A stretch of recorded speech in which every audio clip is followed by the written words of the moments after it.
bienvenue au Bénin, une terre d'émerveillement et de résilience. Quand l'Afrique va se réveiller un beau jour, commencer par adorer sa propre religion, là, nous serons les premiers dans le monde entier.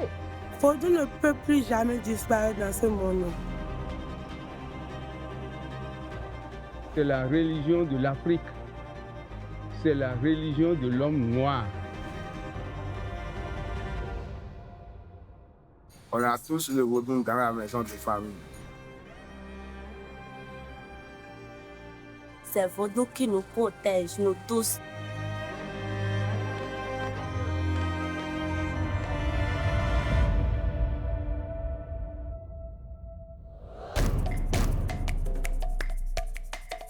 Le Vodou répond aux questions existentielles. D'où venons-nous? Où allons-nous?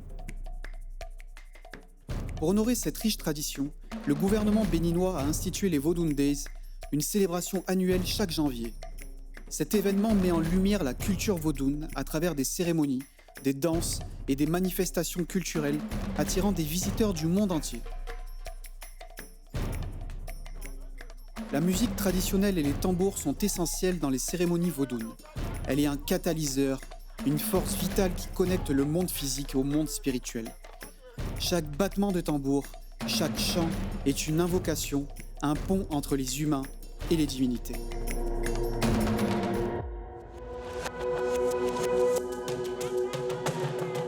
Bienvenue à Ganvié, la cité lacustre qu'on appelle souvent la Venise de l'Afrique.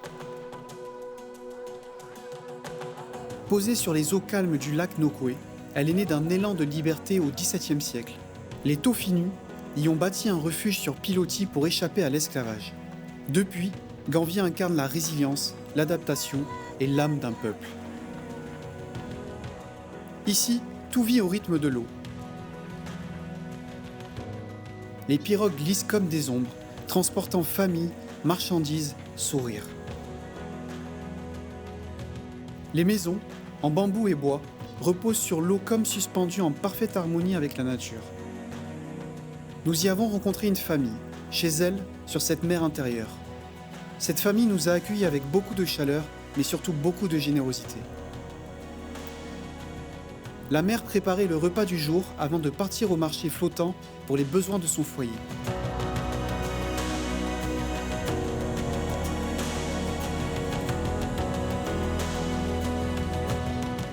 Un marché coloré et très vivant. Les enfants, eux, pagayaient vers l'école qui était construite dans le village.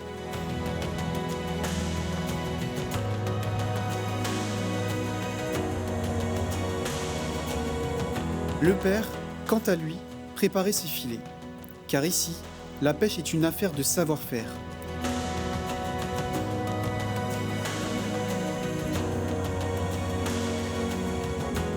Akadja, nas, épervier, chaque technique raconte une histoire. Ganvié, ce n'est pas qu'un village, c'est une mémoire vivante, une leçon d'adaptation, d'humilité et de beauté simple. Direction Avlo, au cœur des mangroves de Grand Popo. Ici, dans l'aire communautaire de la Bouche du Roi, les femmes perpétuent un savoir-faire ancestral, l'extraction artisanale du sel. Tout commence dans les marais. Le sel brut, mêlé à la boue, est filtré 3 fois. Puis, une eau douce est ajoutée. On y jette des amandes de palmier. Si elles flottent, l'eau est prête.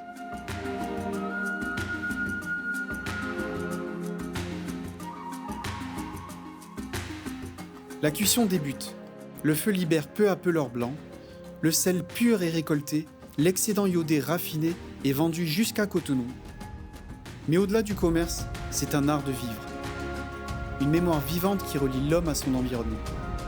Et ce savoir, nous l'avons aussi retrouvé à Djekbadji, dans la région de Ouida. On voyait souvent la rivière noire d'Adjara sur Instagram, mais c'est en allant sur place qu'on a compris. Entre les palmiers raffia, la sève extraite sur l'eau et le sodabi distillé avec soin pour la consommation personnelle, mais également pour les rites.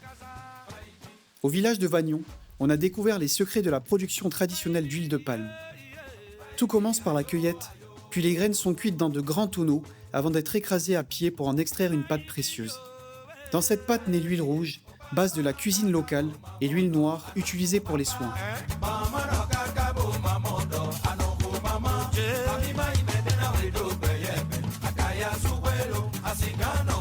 Les femmes, elles, tissent le quotidien avec leurs mains. Grâce au raffia, elles créent paniers, nattes et objets artisanaux, reflets vivants d'un savoir-faire transmis depuis toujours. Au pied du monument de l'Amazone, incarnation majestueuse de la puissance féminine, et face à l'immense fresque du plus long mur graffé d'Afrique, le Bénin se dévoile dans toute sa splendeur, audacieux, visionnaire, indomptable.